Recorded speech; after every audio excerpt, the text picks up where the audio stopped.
আল্লাহ।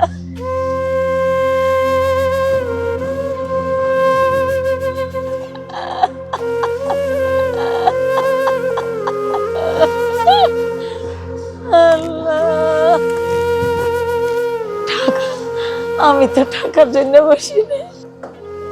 ভিক্ষা লইবেন না? আমি অনেক কষ্টে এই থালা নিয়ে বসছি। আমি নিজেও অসুস্থ, আমার পাটা নষ্ট। আমার মাইয়া কলেজে পড়ে, কিন্তু কলেজের ফি দেওয়ার মতো সামর্থ্য নাই আমার।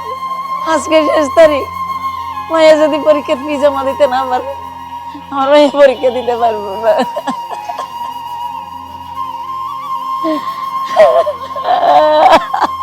আমি জানি ভিক্ষা করা মহাপাপ। আমি নির্ভয় হয়ে এই ভিক্ষার থালা হাতে নিয়েছি। আজকে রাস্তায় বসে আমি আমার মায়ের জন্য ভিক্ষা করছি। আমার মায়া যদি পরীক্ষা দিতে না পারে, আমার মায়ের স্বপ্ন নষ্ট হয়ে যাইব, ভেঙে যাইব।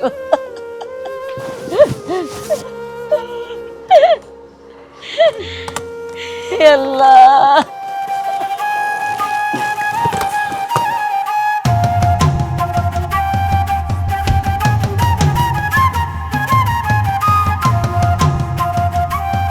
এইটা লন। টাকা, এতগুলো টাকা তুমি কই পেলে? তুমি নিজেই তো পঙ্গু, তুমি তো অসুস্থ, এত টাকা আমার দিতেছো তুমি? আপনারে দেখা আমার বাবা মায়ের আর আমার বোনের কথা মনে পড়ে গেল। এই যে পঙ্গু দেখতেছেন না, সড়ক দুর্ঘটনায়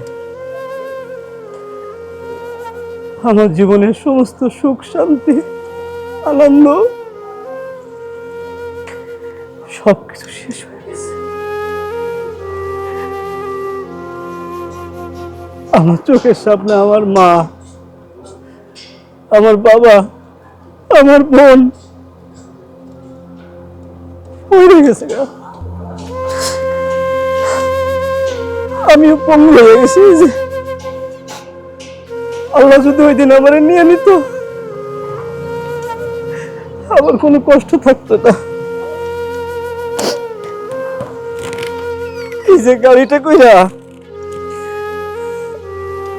আমি এই যে মানুষজন লাই অনেক কষ্ট করে গাড়িটা কিনছি। এই যে টাকাগুলো দেখতেছেন না,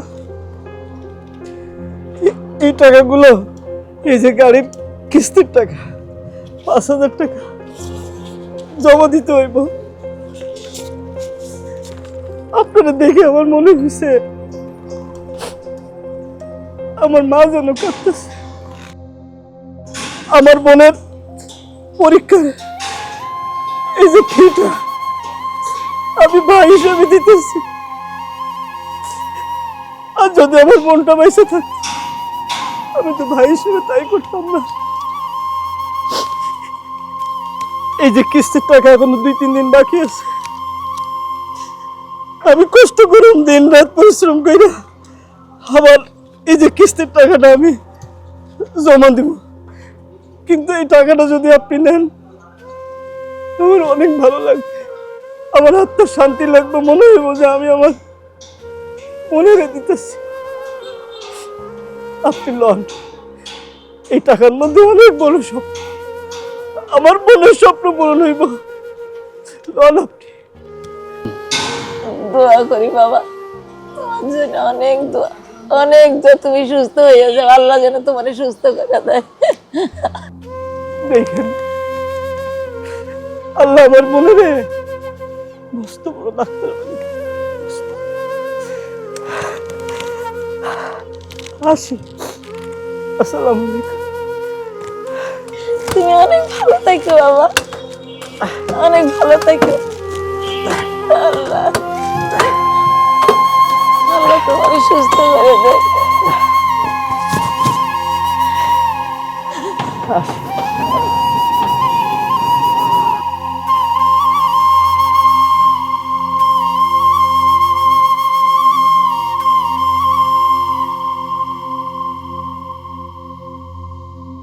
হে আল্লাহ,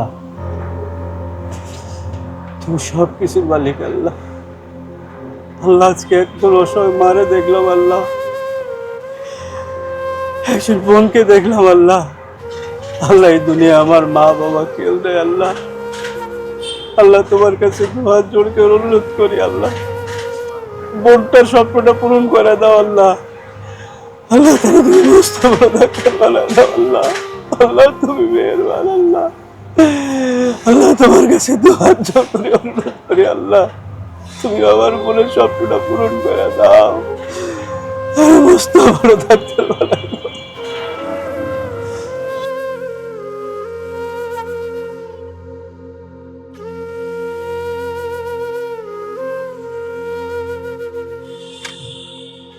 আসেন, নামেন। কোথায় নামবো? নামেন আপনি, কাজ আছে, দরকার আছে। আরে আল্লাহ, কি কইতাছেন? আসেন আপনি, গেলেই তো বুঝবেন। আরে কে কে আপনারা? আসেন আপনি, আরে, গেলেই বুঝবেন আমরা কারা। আরে আমার গাড়ি কি রাইখা? আমরা গাড়ি কেউ দিব না। আরে কই নিতেছেন? আল্লাহ, আরে কোন না আমার গাড়িতে এখানে। আসেন, আমরা গাড়ি কেউ দিব না। আরে কি করতেছেন আপনারা? আরে আমরা, আরে আমি কি কোনো অন্যায় করছি? আরে আমার গাড়ি, আরে এই যে হাসপাতালের ভিতর দিয়ে কোথায় নিয়ে যাইতেছেন? এই যে ডাক্তার ম্যাডামের কাছে নিয়ে আইছেন কে? কি হয়েছে? আমি আপনাকে আনতে বলেছি। আপনি আনতে কইছেন মানে?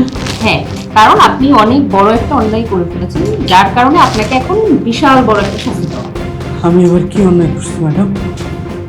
আমি তো কোনো অন্যায় করি না। এই মানুষটাকে চেনেন কিনা দেখুন তো।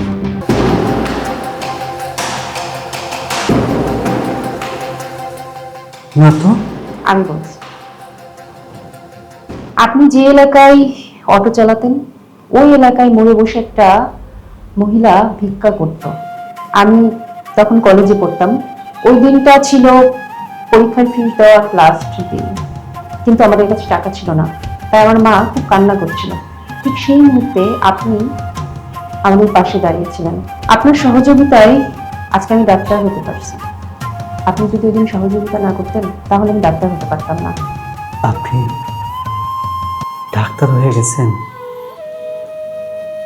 আল্লাহ, তুমি মেহেরবান। আমি ডাক্তার হওয়ার পরে প্রথম আমার মাকে সুস্থ করেছি, এবং অনেক গরিব অসহায় মানুষকে আমি বিনা খরচে ট্রিটমেন্ট করি। এই ডাক্তার হওয়ার পিছনে আপনার মহত্ব, অনুপ্রেরণা, বা আপনাকে দেখে বা আপনার কথা শুনে আমি নিজেকে অনেক আত্মবিশ্বাসী এবং অনুপ্রাণিত করেছি, যার কারণেই ডাক্তার হতে পেরেছি। এবং আপনাকে মনে মনে অনেক খুঁজেছি, পাইনি। অনেক কষ্টে আপনাকে খুঁজে নিয়ে এসেছি। আপনি চাই আমার ট্রিটমেন্টে আপনিও ভালো হয়ে যান। আমি আপনার ট্রিটমেন্ট করাতে চাই। না না, এটা কি বলতেছেন? কোনো কথা হবে না। আমি যদি আজকে আপনার বোন হতাম, ফ্যামিলির লোক হতাম, তাহলে কি আপনি না করতে পারতেন? পারতেন না। তাই এখন থেকে মনে করবেন আমি আপনার ছোট বোন, আপনি আমার বড় ভাই। আমি শুনেছি আপনার কেউ নেই, তাই আপনাকে সুস্থ করার পরে আমার বাসাতেই আপনাকে থেকে যেতে হবে। আমি বড় ভাই হিসেবে আপনাকে আর আমি অটো চালাতে দেব না। আপনার মতো মানুষ আমাদের এই সমাজে আরো বেশি দরকার, তাহলে আমাদের এই সমাজটা পাল্টে যাবে।